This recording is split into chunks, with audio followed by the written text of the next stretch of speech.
Benvenuti a Planet Spin Podcast. Ciao a tutti! Oggi ci concentriamo su un pesce che affascina tantissimi pescatori, la spigola. Parliamo di spinning, ovviamente. Sì, la regina delle coste, un predatore davvero scaltro. Esatto. L'idea è capire meglio come affrontarla sfruttando i consigli e, le esperienze che si trovano su Planet Spin, sito e canale YouTube. L'obiettivo? Aumentare le chance di cattura. Giusto, perché con la spigola non si improvvisa, Bisogna conoscerla bene, abitudini, dove trovarla, quando. Partiamo proprio da qui, dall'identikit. Su Planet Spin la descrivono come opportunista, quasi diffidente, è vero che non insegue a lungo. Verissimo. È più una cacciatrice d'agguato. Si mette lì, nascosta, dietro uno scalino, una roccia, un ostacolo qualsiasi, e aspetta. Aspetta la preda facile, insomma. Proprio così.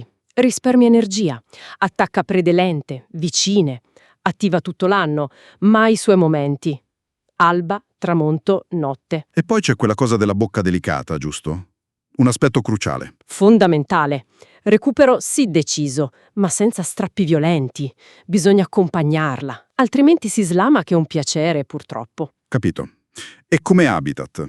Sempre sotto costa, ma dove precisamente? Ma guarda, le foci sono un classico. C'è tanto cibo lì. Ah, certo. Però anche scogliere, spiagge, persino i porti vanno bene. Fondali bassi, di solito non oltre 10-15 metri.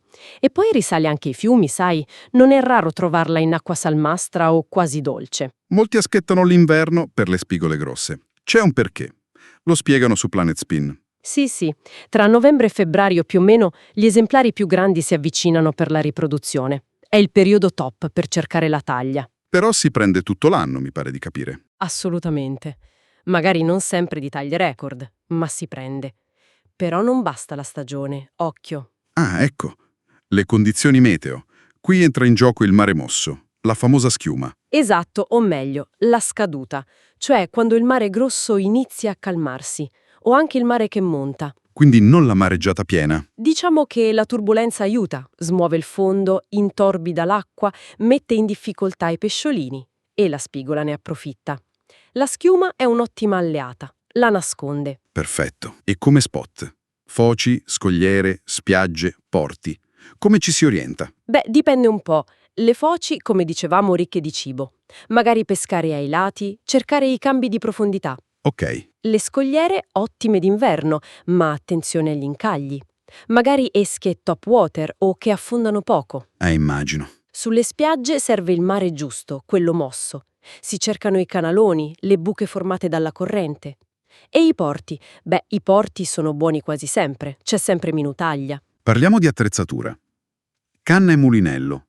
Cosa consigliano di solito su Planet Spin? Allora, canna direi tra i 2,10 m e i 2,70 m, più o meno. Dipende molto da dove peschi. Certo. Da scogliera magari più lunga. Esatto. Potenza indicativa, diciamo 10-40 grammi. Azione non troppo rigida, una moderate fast va benissimo. Per il mulinello una taglia 2500, 3000, fino al 4000. Leggero, ma con una buona frizione. Quella è importantissima. Micrometrica, progressiva. Proprio lei. E magari un rapporto di recupero non troppo veloce. Serve più controllo, spesso. Filo e nodi. Punti dolenti a volte. Sì. Trecciato sottile, tipo uno 0,16-0,20, per sentire tutto e lanciare lontano. E il finale? Finale in fluorocarbon, ovvio, almeno 60-80 cm, anche 1 metro. Diametro, dallo 0,25 allo 0,40, dipende dalle condizioni e dalle esche. E i nodi? Devono tenere. Devono essere perfetti.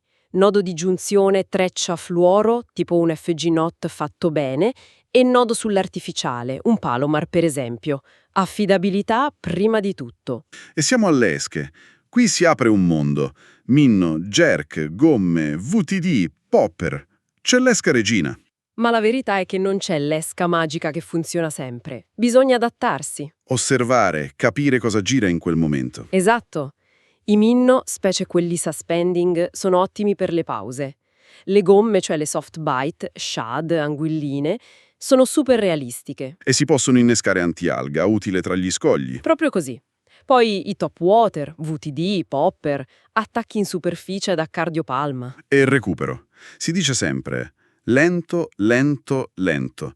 È davvero così? Spesso sì. Alla spigola piace la preda che sembra facile, vulnerabile, quindi recuperi lenti, lineari, stop and go, piccole gercate. Funzionano alla grande. Le pause sono micidiali, dicono. Frequentemente l'attacco arriva proprio in pausa. Però attenzione, non è una regola fissa al 100%.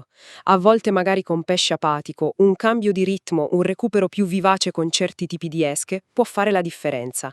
Ma in generale, evitare recuperi troppo veloci è una buona base di partenza. Gomma o rigida? La sfida è eterna. Guarda, più che una sfida è capire quando usare una e quando l'altra. Hanno punti di forza diversi. Non si escludono a vicenda, quindi. Assolutamente no, servono entrambe. La gomma è micidiale per presentazioni naturali, lente, magari in spot difficili. La rigida copre più acqua, ha vibrazioni diverse. Dipende. Insomma, per tirare le somme, bisogna conoscere la spigola, il suo comportamento. Poi scegliere bene spot e momento, avere l'attrezzatura giusta, variare le esche. E soprattutto curare il recupero. Lento spesso vince, ma con intelligenza e variando. Senza dimenticare la pazienza. Ah, quella serve sempre. E l'osservazione. Ogni uscita insegna qualcosa, anche se non si prende nulla. I video e gli articoli di Planet Spin sono utili, ma l'esperienza sul campo, quella è un'altra cosa. Giusto. E come spunto finale, pensiamo a quante volte magari una cattura è arrivata dopo aver notato un dettaglio piccolo, quasi insignificante. Un giro di corrente, un gabbiano che si tuffa in un punto. Già. L'intuizione, quella che nasce dall'esperienza, a volte fa davvero la differenza. È vero. Bene, direi che per oggi abbiamo sviscerato parecchio. Alla prossima. Alla prossima!